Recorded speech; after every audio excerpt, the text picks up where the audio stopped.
After our attention was attracted to it and our thoughts directed to it, the voice became very distinct and rang out in a clear, bell-like tone. One of our party asked, "Who is speaking?" Our chief said, "Please be silent. Our dear Master Jesus is speaking." Then one of our friends said, "You are right. Jesus speaks."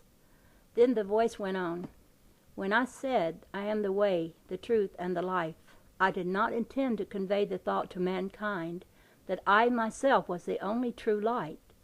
As many as are led by the Spirit of God, they are sons of God.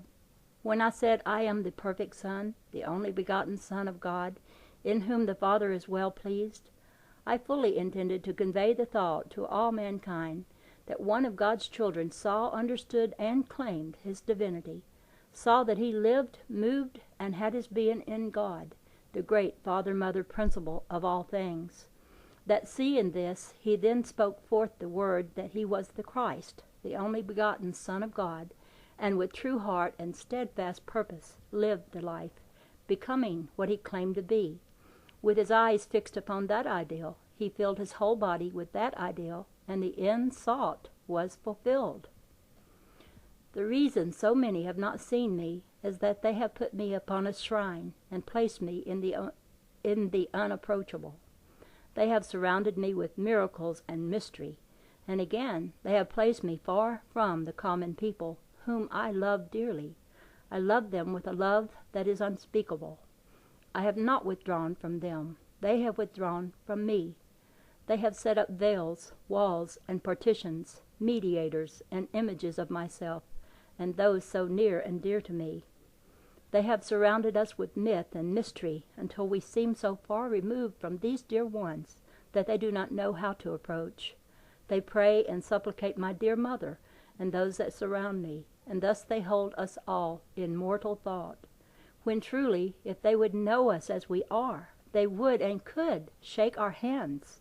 If they would drop all superstition and creed and know us as we are, they could talk with us as you do. We are no different at any time than as you see us. How we would love to have the whole world know this. Then, what an awakening, what a reunion, what a feast. You have surrounded us so long in mystery, it is no wonder that doubt and disbelief have become dominant. The more you build images and idols and surround us with death and make us unapproachable, save through some other than ourselves, the deeper the doubt and shadow will be cast, and the chasm of superstition grow wider and more difficult to cross. If you would boldly shake our hands and say, "I know you," then all could see and know us as we are. There is no mystery surrounding us or those we love, for we love the whole world.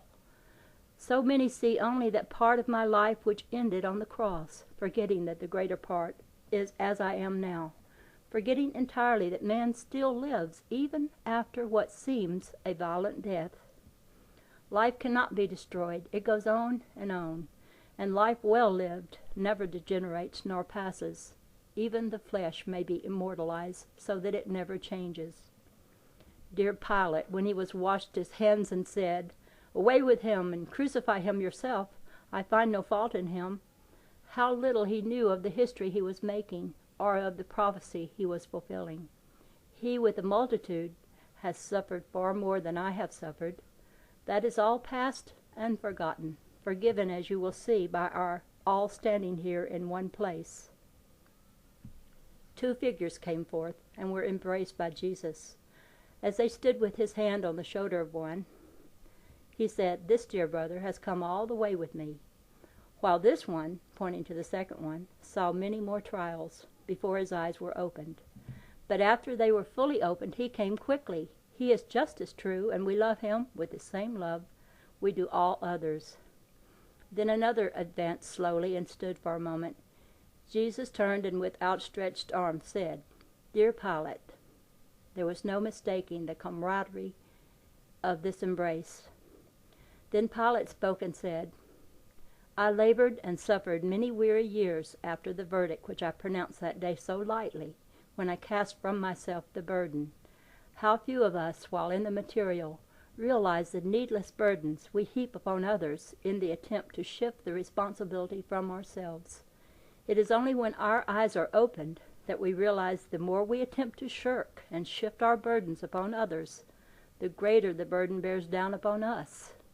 It took many weary years before my eyes were opened to this fact, but since the day they were opened, how I have rejoiced. Then the invisible choir burst into full song, and the melody beggars all description. After a few bars, Jesus stepped forward and said, "Do you wonder that I have long ago forgiven those that nailed me to the cross? Then why have not all forgiven, as I have? With me the forgiveness was complete when I said, 'It is finished.' Why do you not see me as I am, not nailed to the cross, but risen above all mortality?" Again the invisible choir continued with, "Hail, all hail, you Son of God, you sons of God. Hail, hail, and praise him. His kingdom endures forever among men. Lo, God is with you always." And as they sang, the words stood out in raised letters upon the wall of the room.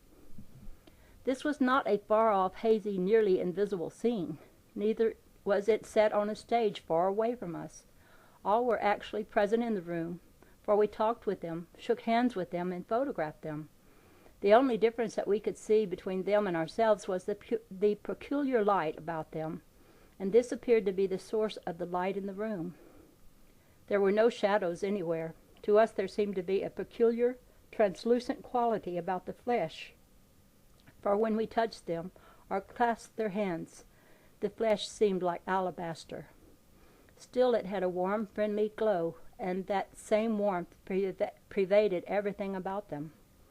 Even after they had walked out, the room we were in retained the same warmth and light. Every time we entered the room afterwards, some of the party would remark about it. One day, a short time after, our party had gathered in the room, and we were talking of how the room impressed us, when our chief said to me, "It is sublime." He had expressed the feelings of everyone, and there was no more said about it. When we returned that fall, the room seemed a sanctuary, and we spent many hours there. Our party waited while the others filed from the room. As Pilate started to leave, he motioned our chief to join him, and together all descended the stairs, down to the lower room, through the passageway, to the crevice, and down the ladders, one by one, until all had descended. Then all dispersed in the usual manner, as if the meeting were a common occurrence. After the guests had departed, we gathered around our hostess, and each in turn clasped her hand to thank her for the remarkable evening we had experienced. One of our party said, "The only way I can express my thoughts and feelings is to say that my narrow mortal outlook has been completely shattered." He apparently struck the key that vibrated to all our thoughts. I did not attempt to give voice to my thoughts or feelings. Neither have I ever attempted to record them. I shall leave that for the reader to imagine. After leaving our hostess to retire, there was not a word spoken. Each one seemed to feel that an entire new world had opened.